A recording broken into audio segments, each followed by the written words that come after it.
You may remember the devastating and true story from the film The Perfect Storm, based on the 1997 book of the same name. Captain Billy, a down-on-his-luck captain of a sword fishing boat, set out with his crew in October 1991 for one last try at a big catch.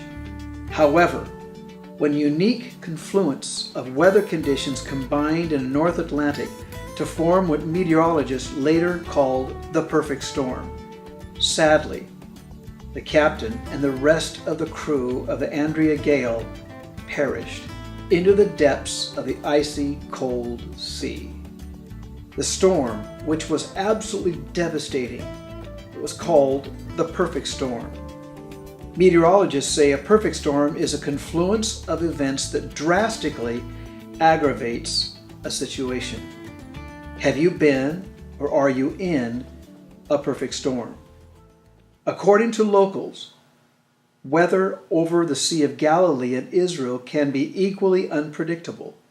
A squall can rise up at a moment's notice, hitting with such a fury that fishermen in the area must be quick on their feet and ready for anything. At least 4 of Jesus' disciples, Peter, Andrew, James, and John, they made their living as fishermen. Certainly they knew of Galilee's infamous storms. And so, my friend, we pick up our story, the truth story, in the book of Matthew, chapter 8, verse 23 through 27. And we read our story of the true perfect storm. Then he got into the boat with his disciples. They followed him. Without warning, a furious storm came up on the lake, so that the waves swept over the boat. But Jesus was sleeping. The disciples went and woke him, saying, "Lord, save us. We're going to drown." He replied, "You of little faith, why are you so afraid?" Then he got up and rebuked the winds and the waves, and it was completely calm. The men were amazed and asked, "What kind of man is this? Even the winds and the waves obey him." Now, I would submit to you today that this is the perfect storm. Imagine these men who were brave, seasoned, strong, sterling fishermen were terrified. As Jesus was asleep in the stern, they woke him. In verse 25, it says, "Lord, save us. We're going to drown." And Jesus rebuked them and said, "Why are you so afraid? You have little faith. Why are you so afraid?" He got up, rebuked the wind and the waves, and it was completely calm. Jesus was teaching them some lessons. And I believe he's teaching us lessons as well. He was teaching them, 1, trust me first. Secondly, then he calmed the storm. And third, winds and the waves, completely calm, they obeyed him. As we live our lives without warning, sometimes life just comes at us. Suddenly there's a storm when we least expect it. It can be that dark spot on an x-ray you didn't even see coming. It can be a doctor who leaves a message saying, "I need to see you." It can be a friend that betrays a trust. It can be that quarterly report that shows a sudden downturn. It can be that pink slip that arrives at your desk. It can be a myriad of things that come to you, and suddenly all of your fears rise to the surface, and your greatest fears come right to your door. And you say, "Where's Jesus? Where's Jesus in all of this? Jesus, I'm going to die. Jesus, I'm going to drown. Jesus, where are you? Are you sleeping? Are you anywhere around right now? Jesus, where are you? Why me? I've been faithful. I love you. I've told you I was going to serve you. And why me? Why did this happen right now?"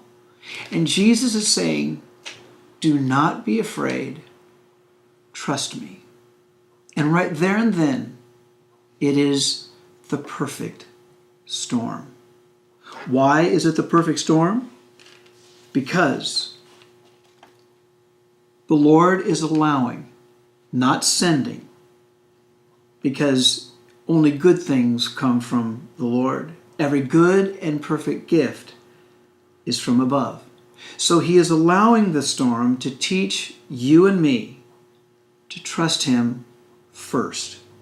And he's here right now and right with us in every storm. He's in the boat, and he will calm the storm and the winds, which is, of course, the storm, and the waves, which is the result of the storm.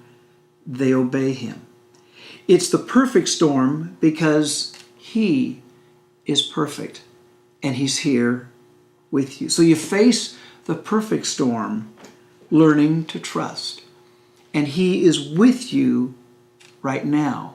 And he is the master of the process. Hear that again, my friend. No matter what you are walking through today, he is the master of the process. He's the master of the process. And so, my friend, as we face the perfect storm together with Jesus, let's look to see how Jesus will address us from his love letter. The first one is found in Proverbs chapter 3, verse 5 and 6, which reads, "Lean on, trust him, and be confident in the Lord with all your heart and mind, and do not rely on your own insight or understanding.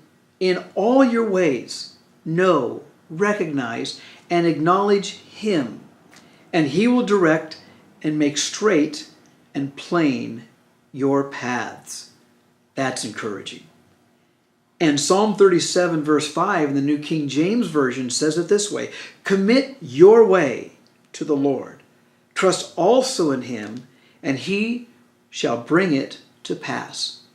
Which explains to us, to commit your way means your way of doing life, your way of handling a storm. And trust, move to the place of refuge. Trust also in him, and he shall bring it to pass. It's going to pass. It's going to move on, because with Jesus there, it's going to go away. Because the wind and the waves must obey the master of the process. Jesus says, "Don't be afraid. Trust in me." Please understand, has Jesus ever failed you? No. Will Jesus fail you tomorrow? Nope. Will he fail you next Thursday? Nope. Will he start the next day? No. Will he ever fail you? No. Because that's the way of your Father. He is faithful. And he will never forsake you. He will never fail you. And he is your Father. He will always provide for you. That's the way of your Father. Jesus says, "Don't be afraid. Trust me first. I am here." The next time the turbulence of life's trials blow into your life, remember what Jesus asks.